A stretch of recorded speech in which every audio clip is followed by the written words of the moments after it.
नमस्कार आप सभी को, स्वागत है आपका हमारे इस प्लेटफ़ॉर्म पर। इस वीडियो की श्रृंखला में हम लोग भारत के गवर्नर, बंगाल के गवर्नर, इन सब की बात कर रहे थे। तो अभी तक जो हम लोगों ने क्लास में पढ़ लिया है, वो बंगाल के गवर्नर। आप ज़रा इस मैप को देखिए। ये जो क्षेत्र है, ये है बंगाल और इसी बंगाल में अ, समय-समय पर विभिन्न पदाधिकारी विराजित हुए हैं और हम लोगों ने अभी तक पढ़ लिया है बंगाल के गवर्नर के बारे में। फिर मैंने पढ़ा था बंगाल के गवर्नर जनरल के बारे में, ठीक है? और इसके बाद बंगाल के ही गवर्नर जनरल आगे चल के ये बन जाते हैं भारत के गवर्नर जनरल, ठीक है? इसके बाद हम लोगों ने यहाँ तक कंप्लीट कर लिया है। अब हम लोग पढ़ने जा रहे हैं भारत के वायसराय के बारे में, ठीक है? भारत के वायसराय कौन-कौन से हुए हैं, इन्होंने क्या-क्या काम किए हैं, कौन-कौन से सफल काम हुए, कौन असफल काम हुए, किन कामों की वजह से भारतीय विद्रोही हो उठे और उन्होंने क्रांति कर दी। तो इन्हीं सब के बारे में हाँ, चर्चा करेंगे। तो चलिए शुरू करते हैं भारत के वायसराय के बारे में, ठीक है? हेडिंग डालो भारत के वायसराय, भारत के वायसराय। भारत के वायसराय में आप एक बात जानिए, ये जो शब्द है वायसराय, इसका अर्थ क्या होता है? अभी तक तो आप गवर्नर, गवर्नर जनरल के बारे में पढ़ रहे थे। तो गवर्नर का सीधा-सा आशय होता है प्रशासक, ठीक है? पहले वो बंगाल का प्रशासक था, इसके बाद उसका पद बढ़ा दिया, तो बंगाल, मद्रास और बॉम्बे प्रेसिडेंसी सारे के सारे बंगाल के अधीन आ गई। इसके बाद वो पूरे भारत का गवर्नर हो गया, यानी प्रशासक हो गया। लेकिन अब एक नया शब्द हमारे सामने आ रहा है, वायसराय। ये क्या है?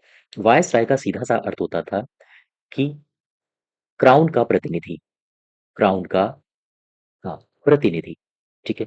क्राउन का प्रतिनिधि क्यों इसे बोला गया? क्योंकि अब ब्रिटिश ईस्ट इंडिया कंपनी का जो शासन था, वो समाप्त होगा, ठीक है?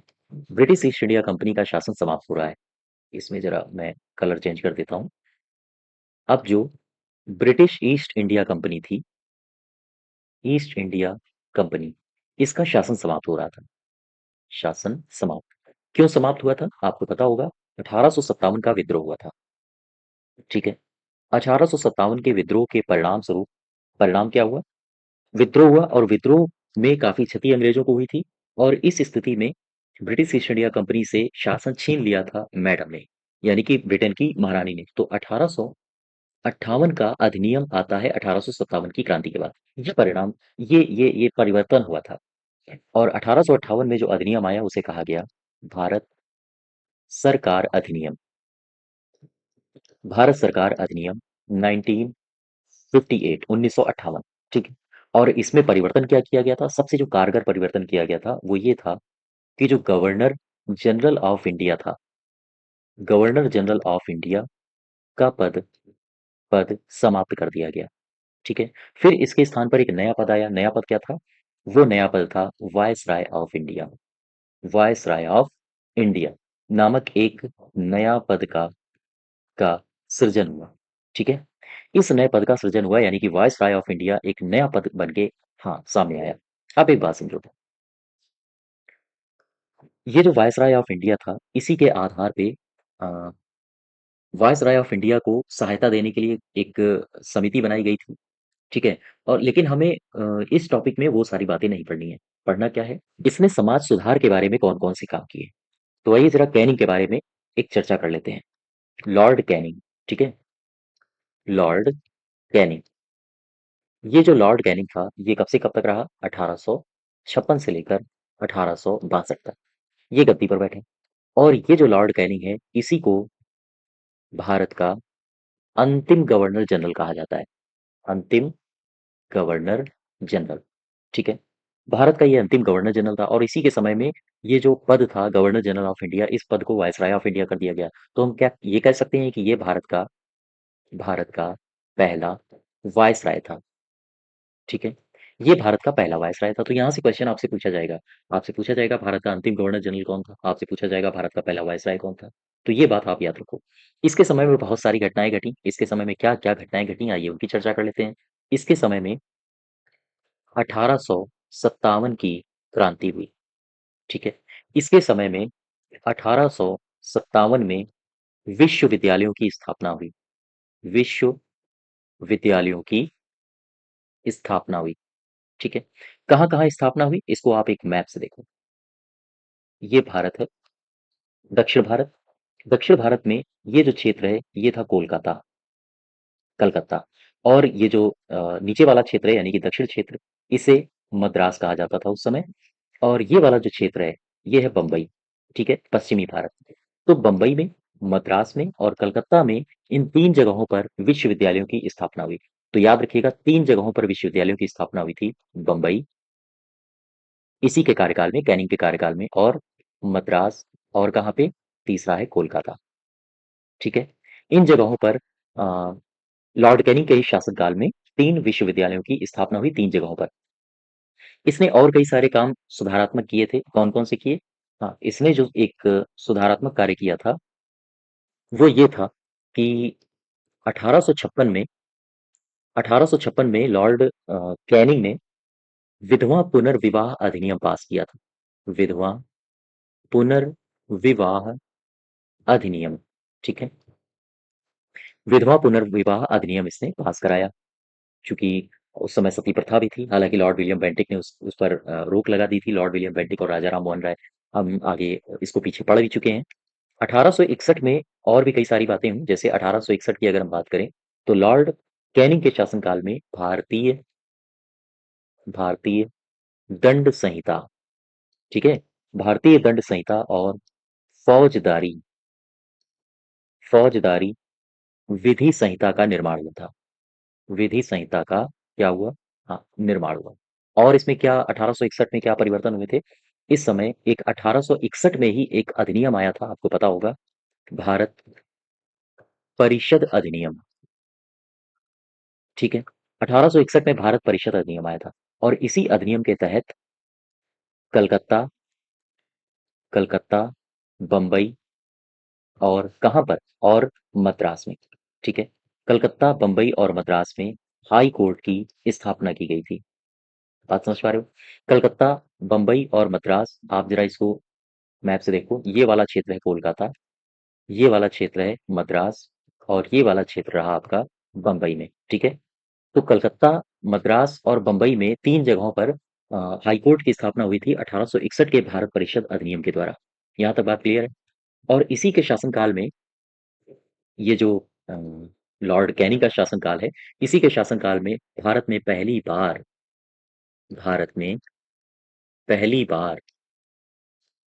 कर लगाया गया था, ठीक है?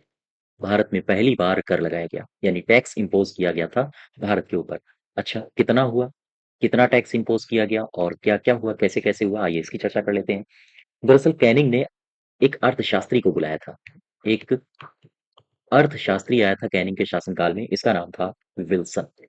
और विल्सन से इसने सिफारिश की कि भाई बताइए, कैसे आमदनी बढ़ाई जाए, कैसे ब्रिटिश सरकार, जो मैडम ने हमें एक दायित्व सौंपा है, उसके लिए हम कैसे काम कर सकते हैं ताकि अधिक से अधिक इनकम हो। तो विल्सन ने ₹500 से अधिक भाग पर कर लगा दिया था। तो याद रखिए, ये क्वेश्चन पूछे जाते हैं। ₹500 से अधिक भाग पर इसने टैक्स इम्पोज़ कर दिए। और इसने जो टैक्स लगाए थे, वो आयात पर 10% टैक्स लगाया था। साथ ही साथ इसने निर्यात पर कितना टैक्स लगाया था? निर्यात पर इसने लगाया था 4% टैक्स, ठीक है? तो ये कुछ कारनामे हैं जो आप देख पा रहे होंगे। ये कुछ कारनामे हैं जो कि लॉर्ड कैनी के शासनकाल में घटित हुए, ठीक है? हाँ, तो यहाँ से आप देख सकते हो, लॉर्ड कैनी के शासनकाल में ये सारे के सारे कारनामे यहाँ से हाँ, घटित होते हैं। और इसके बाद, लॉर्ड कैनी के बाद, एक अ, वाइसरॉय ऑफ इंडिया बन के आता है, जिसका नाम है लॉर्ड एल्गिन। Lord Elgin. तो याद रखिएगा इनको सबको, इनके समय में क्या-क्या परिवर्तन हो रहे हैं, क्या-क्या काम किए जा रहे हैं, ये सारे के सारे फैक्चुअल डेटा हमारे एग्ज़ाम में पूछ लिए जाते हैं। लॉर्ड एल्गिन एल्गिन का शासनकाल रहता है 1862 से लेकर 1863 तक, ठीक है? लॉर्ड एल्गिन के शासनकाल में क्या-क्या घटनाएँ घटी, आओ उसकी चर्चा कर लेते हैं। दरअसल लॉर्ड एल्गिन के शासनकाल में 2 बड़ी घटनाएँ घटी, जो कि आपके एग्ज़ाम में पूछी जाती हैं। सबसे पहली घटना क्या थी? वहाबियों का वहाबियों का आंदोलन चल रहा था। तो वहाबियों के आंदोलन को इसने दबाया था। यानी कि वहाबियों के आंदोलन का गला घोंटा या वहाबियों के आंदोलन को दमित करने का श्रेय किसके ऊपर जाता है? लॉर्ड एल्गिन के शासनकाल में, ठीक है? और इसके शासनकाल में एक बड़ी घटना ये घटी कि इसकी मृत्यु हुई 1863 में। 1863 में इसकी डेथ होती है। कहाँ पर हुई थी? ये हुई थी पंजाब में, ठीक है? तो लॉर्ड एल्गिन के बारे में केवल और केवल आप ये 2 बातें याद रखो। इसके अलावा लॉर्ड एल्गिन आपके एग्ज़ाम के लिए उतना महत्वपूर्ण नहीं है। तो ये दोनों बातें आपको पता होनी चाहिए, ठीक है? इसके बाद एक और गवर्नर जनरल आया लॉर्ड एल्गिन के बाद, जिसका नाम था सर जॉन लॉरेंस, ठीक है? Sir John Lawrence. ये जो सर जॉन लॉरेंस आया था 1864 से लेकर 1868 तक ये गद्दी पर रहा। इसके समय में बहुत सारी घटनाएँ घटी हैं और उन घटनाओं को आपको एक-एक करके देखना होगा। दरअसल ये अगर मैं भारत की स्थिति बनाऊँ, ये वाला जो क्षेत्र है, ये वाला पूरा का पूरा क्षेत्र यहाँ से यहाँ तक पाकिस्तान का क्षेत्र आएगा, ठीक है? मैं इसको थोड़ा इरेज़ करता हूँ। अ, इसको इरेज़ करके मैं दोबारा बनाने का प्रयास करूँगा। ये वाला जो क्षेत्र है, ठीक है? मैं इसको पश्चिमी एरिया केवल आपको बनाकर दिखाऊँगा, ये वाला क्षेत्र। ये जो भारत है, ये गुजरात है और गुजरात के बाद ये जम्मू कश्मीर। ये वाला जो आप क्षेत्र देख रहे हो, ये रहा पाकिस्तान, ठीक है? और इसके ऊपर का जो क्षेत्र है, इधर है अफ़गानिस्तान, ठीक है? अफ़गानिस्तान।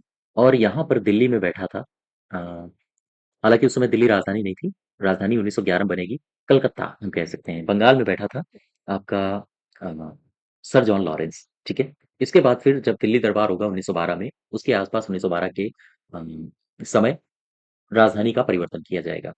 तो लॉर्ड एल्गिन ये जो सॉरी लॉर्ड लॉरेंस था, John Lawrence, sir John Lawrence. Sir John Lawrence के समय में एक घटना ये घटती है कि जो अफ़गानिस्तान था, अफ़गानिस्तान के संदर्भ में लॉरेंस ने हस्तक्षेप की नीति अपनाई थी तथा त और इसके बाद अफ़गानिस्तान का एक शासक था, यहाँ का एक शासक था जिसका नाम था शेर अली। शेर अली। चूँकि इससे पहले अंग्रेज़ काफ़ी मारे गए थे, अंग्रेज़ों को काफ़ी क्षति हुई थी। मैंने आपको बताया था, अंग्रेज़ जब अफ़गानिस्तान में युद्ध करने गए थे, तो प लगभग 10 से 15,000 जो भारतीय सैनिक थे, जो अंग्रेज़ों की तरफ से लड़ रहे थे, उनको गँवाया था अंग्रेज़ों ने। तो कहीं न कहीं अंग्रेज़ समझ गए थे कि अफ़गानिस्तान से कड़ी टक्कर मिल सकती है, ठीक है? तो ऐसी स्थिति में इन्होंने अफ़गानिस्तान को बाद में छेड़ा नहीं। यानी कि सर जॉन लॉरेंस के बारे में आप एक बात याद रखोगे, क्या? अफ़गानिस्तान के अफ़गानिस्तान के संदर्भ में इसने अहस्तक्षेप हस्तक्षेप किया ही नहीं, तो अहस्तक्षेप की नीति अपनाई, ठीक है? अहस्तक्षेप की नीति अपनाई और यहाँ का जो तत्कालीन शासक था अफ़गानिस्तान का शेर अली और इसने शेर अली से इसने दोस्ती कर ली, ठीक है? बोले यार तुम अच्छे आदमी लगते हो, चलो दोस्ती कर लेते हैं। तो दोस्ती करनी मजबूरी थी क्योंकि अफ़गानिस्तान उस समय हावी थे अंग्रेज़ों पे, तो दोस्ती मजबूरी में आपको करनी पड़ेगी। इसके समय में एक घटना और घटती है। घटना ये थी, अब इसको आगे देखते हैं। घटना ये थी कि भारत और यूरोप के मध्य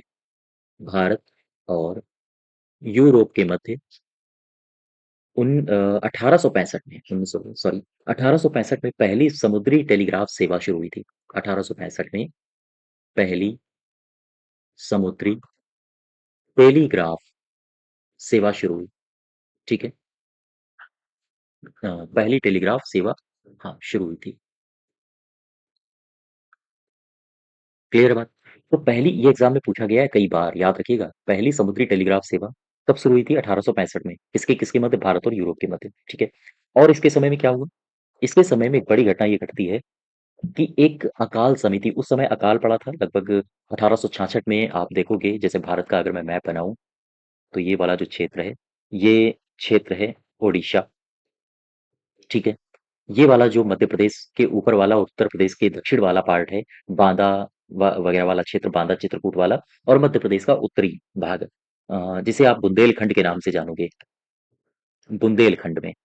तो उड़ीसा में इसके समय में अकाल पड़ा था 1866 में और फिर बुंदेलखंड में अकाल पड़ा था 1868 1869 में हमें किताबों में जानकारी मिलती है कि बुंदेलखंड और उड़ीसा में भयंकर अकाल पड़ा। तो फिर अकाल से निपटा कैसे जाए? ऐसी स्थिति में एक शख्स था जिसका नाम था लॉरेंस कैंपबेल, ठीक है? Lawrence Campbell. तो लॉरेंस कैंपबेल के ही नेतृत्व में इसने एक अकाल समिति का गठन किया था। अकाल समिति का इसने किया था गठन। यहाँ तक बात समझ पा रहे हो आप? हाँ। तो और इसके समय में एक एक घटना और घटी थी। आप ये जो सर जॉन लॉरेंस है, इसके समय में एक घटना और घटी। इसके समय में ये जो भारत है, आप जरा गौर करना, मैं भारत में ये वाला क्षेत्र बना रहा हूँ, ये वाला एरिया, ठीक है? ये वाला जो एरिया है, अ, ये वाला क्षेत्र, ये नेपाल है। नेपाल के बाद यहीं पर सिक्किम है, और सिक्किम के बाद ये वाला जो क्षेत्र है, ये है भूटान। ठीक, ये सिक्किम, ये नेपाल, और ये वाला जो क्षेत्र आपको दिख रहा होगा, मैं इसको अलग कलर से ले लेता हूँ, ये वाला क्षेत्र, ठीक है? आपने मैप अगर पढ़ा होगा, तो ये है भूटान, ठीक है? हाँ, भूटान के साथ इसका हो गया वार। तो इसी के शासनकाल में, यानी कि जो ये सर जॉन लॉरेंस था, जिसका कार्यकाल 1864 से लेकर 1868 तक रहेगा, इसके समय में भूटान से इसने युद्ध किया और भूटान युद्ध में हार गया। एक बड़ी घटना ये घटी कि भूटान के साथ इसका हुआ युद्ध और भूटान हार गया था, ठीक है? लिहाजा उसको एक संधि करनी पड़ी। तो ये कुछ घटनाएं हैं जो इसके समय में घटी हैं। अब इसके बाद एक नेक्स्ट जो वायसराय आता है, उसका नाम था लॉर्ड मेयो, ठीक है? ये सारी बातें आपको याद रखनी है, पूछी गई हैं कभी ना कभी एग्जामों में। लॉर्ड मेयो इसके बाद आता है 1800, 1869 को ये गद्दी पर बैठता है, और 1872 तक ये भारत का वायसराय बना रहता है। इसके समय में बहुत सारी घटनाएं घटी। जैसे हम अगर बात करें 1870 की, इसके समय में 1870 में लाल सागर से होकर, लाल सागर से होकर तार व्यवस्था का प्रारंभ किया गया था। यानी कि अ, तार व्यवस्था शुरू करी थी लाल सागर से होके, किसने? यही लॉर्ड मेयो है। तार व्यवस्था की शुरुआत हुई, ठीक है? शुरुआत हुई। क्लियर है बात? और इसके समय में क्या-क्या घटनाएँ घटी? इसके समय में 2-4 और घटनाएँ घटी हैं जो आप याद रखोगे। भारत में भारत में वित्तीय विकेंद्रीकरण का इसे पिता कहा जाता है। भारत में वित्तीय विकेंद्रीकरण का इसे पिता कहा जाता है। और 1871, 1872 की बात है, इसने भारत में प्रथम जनगणना करवाई। प्रथम जनगणना, हाँ, इसने करवाई थी 1872 में। इसके समय में एक घटना और घटती है, कृषि विभाग की स्थापना इसने करवाई थी, ठीक है? और क्या हुआ 1872 में? 1872 में बहुत सारी घटनाएँ इसके समय में घटी थी। अ, जो अजमेर है, अजमेर, राजस्थान का अजमेर, अजमेर में इसने एक मेयो कॉलेज खोला, मेयो कॉलेज खोला। बात समझ पा रहे हो आप? हाँ, अजमेर में इसने एक मेयो कॉलेज खोला। काहे खोला था? क्यों खोला था? क्योंकि राजकुमारों को, जो राजघराने के राजकुमार होते थे, राजकुमारों को या राजकुमारों के अध्ययन के लिए, ठीक है? अध्ययन के लिए इसने ये खोला। हाँ, एक कृषि विभाग की इसने रचना भी की, यानी कृषि विभाग की स्थापना भी की। साथ ही साथ एक मेयो कॉलेज खोला ताकि राजकुमारों का अध्ययन हो सके। और आज भी ये मेयो कॉलेज अपनी उच्च शिक्षा के लिए जाना जाता है। और इसके बाद इसने जो है बम्बई और मद्रास, बम्बई और मद्रास में इसने नमक कर में वृद्धि कर दी थी। तो ये क्वेश्चन आपसे हालाँकि पूछा नहीं जाएगा, लेकिन फिर भी आप याद रखो, बम्बई और मद्रास में नमक कर में वृद्धि करने वाला कौन था? यही था। इसने बजट घाटे को कम कर दिया था, आयकर की दर लगभग 1 से इसने बढ़ा के 2.5% कर दी थी। तो ये बहुत सारे परिवर्तन हुए थे इसके शासनकाल में, ठीक है? तो ये सारी बातें आपको याद रखनी है। लेकिन एक बड़ी बात जो थी, वो बड़ी बात ये थी, मैं उसको लिखे दे रहा हूँ आपके लिए। हाँ, इसके समय में एक घटना ये घटती है कि एक अफ़गान ने अंत समय में, एक अफ़गान ने इसकी हत्या कर दी थी। और ये क्वेश्चन पूछा जाता है, अफ़गान ने इसकी हत्या कहाँ की थी? ये क्वेश्चन पूछा जाता है। याद रखिएगा, पोर्ट ब्लेयर में, अंडमान निकोबार में, ठीक है? इसकी हत्या पोर्ट ब्लेयर में कर दी गई थी। तो लॉर्ड मेयो से इतनी ही बातें हैं जो आपको याद रखनी है। इसके बाद एक गवर्नर, सॉरी, एक वायसराय और आता है। इस वायसराय का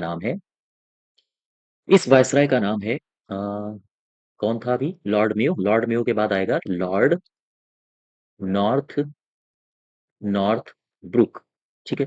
ये जो लॉर्ड नॉर्थ ब्रुक है, 1872 में गद्दी पर बैठा और 1876 तक ये शासन इसने संभाला। लॉर्ड नॉर्थब्रुक में इसके शासनकाल में कौन-कौन सी घटनाएँ घटी हैं? लॉर्ड नॉर्थब्रुक के शासनकाल में घटनाएँ ये घटी हैं कि भारत में 1872 में गद्दी पर बैठा था और 1872 में ही इसने native marriage act native marriage act पास किया था। ये नेटिव मैरिज एक्ट का आशय क्या है? दरअसल इससे अंतरजातीय विवाह को मान्यता दी गई थी, ठीक है?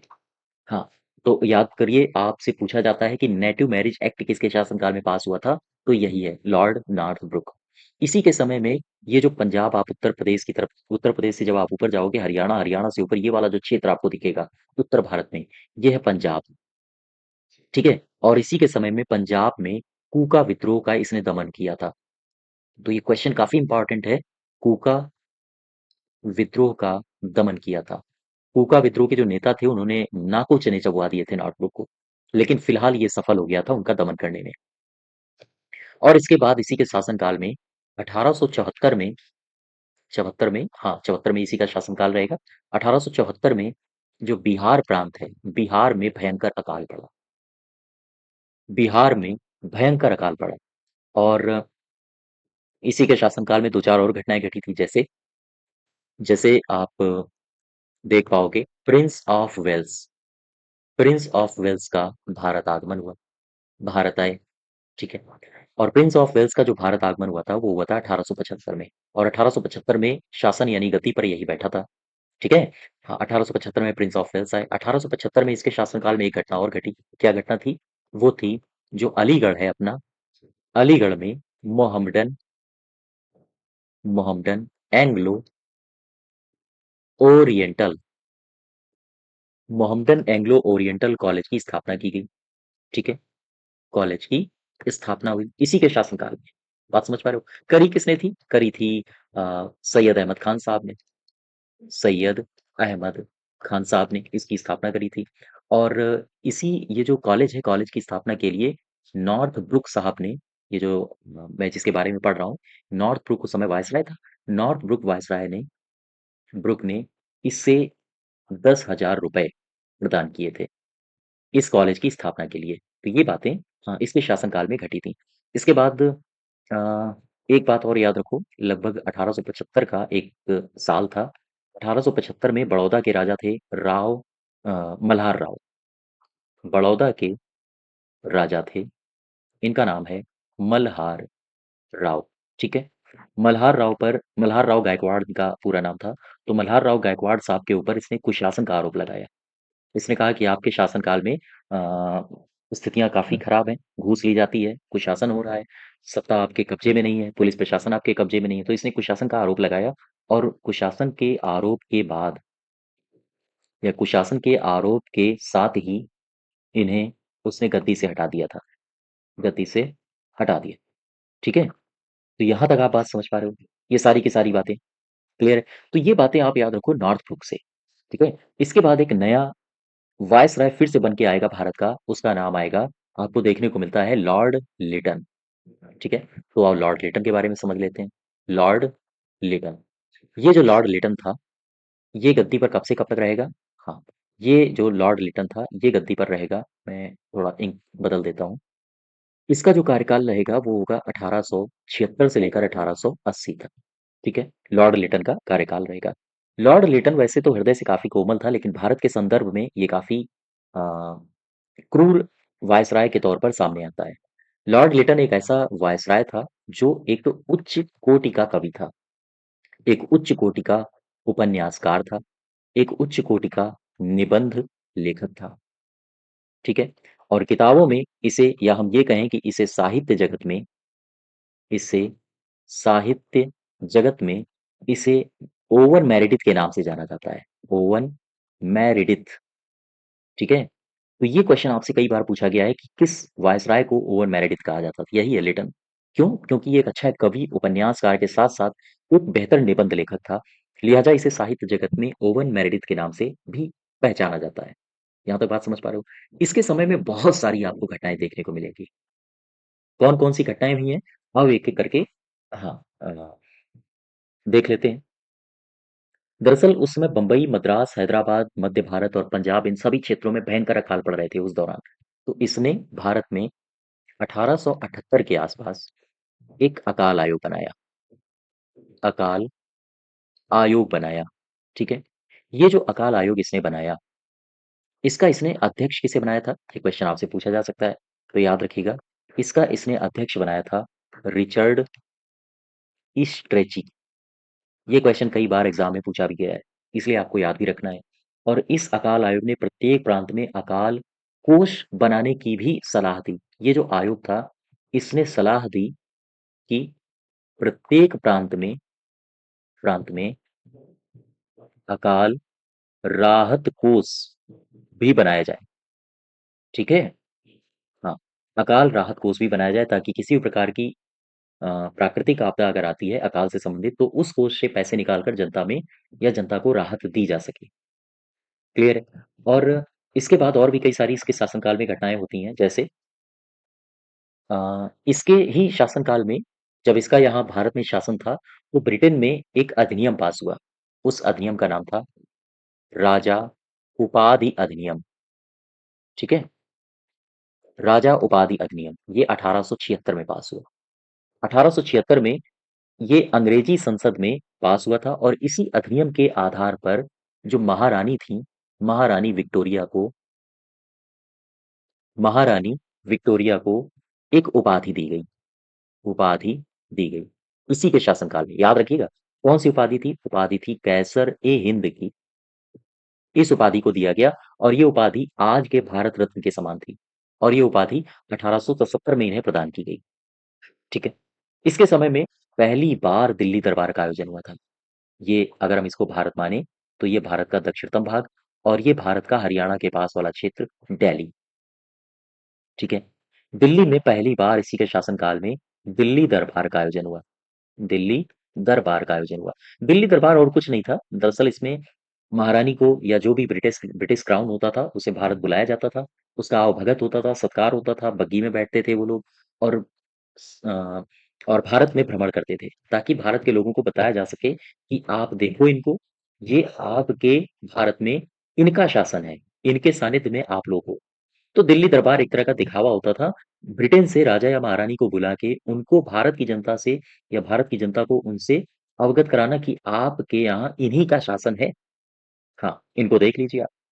तो दिल्ली दरबार का आयोजन हुआ, कब हुआ था? इसके शासनकाल में 1 जनवरी 1877 को दिल्ली दरबार का आयोजन हुआ, ठीक है? और ये जो दिल्ली दरबार का आयोजन हुआ था, कलकत्ता की एक पत्रिका थी, उसने इसकी तुलना करी थी। उसने कहा था कि जब नीरो बंसी बजा रहा था, तब रोम जल रहा था। इस दिल्ली दरबार की इसने तुलना की थी।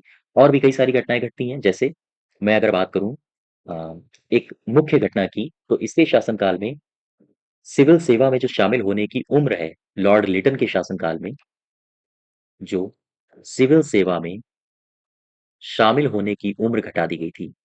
शामिल होने की उम्र घटा दी गई, ठीक है? उम्र घटा दी गई। कितनी कर दी गई? और ये जो घटाई गई थी, ये भारतीयों के लिए घटाई गई थी। 23 वर्ष पहले होती थी और इसको घटा के कर दिया गया 19 वर्ष। ताकि जब 19 वर्ष की कम उम्र होगी, तो फिर आप लोग कम सेलेक्ट हो पाओगे। तो कहीं न कहीं सिविल सेवा हो या कोई अन्य परीक्षा हो या फिर अ, उच्च पदाधिकारियों के पद पर या हम कहें उच्च पदों पर आसीन होने की स्थिति हो। अंग्रेज भरसक प्रयास कर रहे थे कि भारतीय उच्च पदों पर आसीन ना हो पाएँ। ठीक है? तो ये जो भी हथकंडे अपनाए जा रहे थे, ये उनको ध्यान में रख के अपनाए जा रहे थे। और इसके बाद इसी के शासनकाल में अलीगढ़ में मुस्लिम एंग्लो प्राच्य महाविद्यालय की भी स्थापना हुई। और ये जो लॉर्ड लिटन सबसे ज़्यादा बदनाम है, वो है 1878 में। एक इसने कृत्य किया था। 1878 में इसने कृत्य क्या किया? यहाँ से एग्ज़ाम में आपसे प्रश्न पूछे जाते हैं। इसने किया क्या? इसने वर्नाकुलर प्रेस एक्ट पास किया। वर्नाकुलर प्रेस एक्ट पास किया। बात समझना। इसने जब वर्नाकुलर प्रेस एक्ट पास किया, तो भारतीय भाषाओं के जो समाचार पत्र थे, पत्र, पत्रिकाएँ, समाचार पत्र, ठीक है? समाचार पत्र किस भाषा की? भारतीय भाषा की। इसको मैं हाँ, ये जो समाचार पत्र थे, ये जो भारतीय भाषाओं के थे भारतीय भाषाओं के समाचार पत्रों पर किसने प्रतिबंध लगा दिया? प्रतिबंध लगा दिया, ठीक है? और इसमें जो वर्नाकुलर प्रेस एक्ट जब पास किया था, तो एक शख्स थे जिनका नाम था सुरेंद्र नाथ बनर्जी। उन्होंने एक टिप्पणी की थी, ये एग्ज़ाम में पूछा जाता है। उन्होंने एक टिप्पणी ये की थी, इन्होंने कहा था, ये जो प्रेस एक्ट है, ये आकाश से होने वाला वज्रपात है, ठीक है? आकाश से होने वाला वज्रपात है। और इसके शासनकाल में और भी कई सारी घटनाएँ घटी, जैसे मैं अगर मैं अगर एक और घटना की बात करूँ, तो इसके शासनकाल में 1878 में एक घटना ये घटती है कि जो भारतीय शस्त्र अधिनियम था, शस्त्र अधिनियम, ठीक है? बात समझना। भारतीय शस्त्र अधिनियम ये पास किया गया, और ये पास क्यों किया गया? इसका लक्ष्य क्या था? इसका लक्ष्य ये था कि बिना लाइसेंस के जो भारतीय हैं, भारतीय शस्त्र नहीं रखेंगे, ठीक है? और शस्त्रों का व्यापार भी नहीं करेंगे। बात समझ पा रहे हो? तो ये था पूरा भारतीय शस्त्र अधिनियम, कब पास हुआ था? 1878 में। किसके शासनकाल में पास हुआ था? यही है, लॉर्ड लिटन।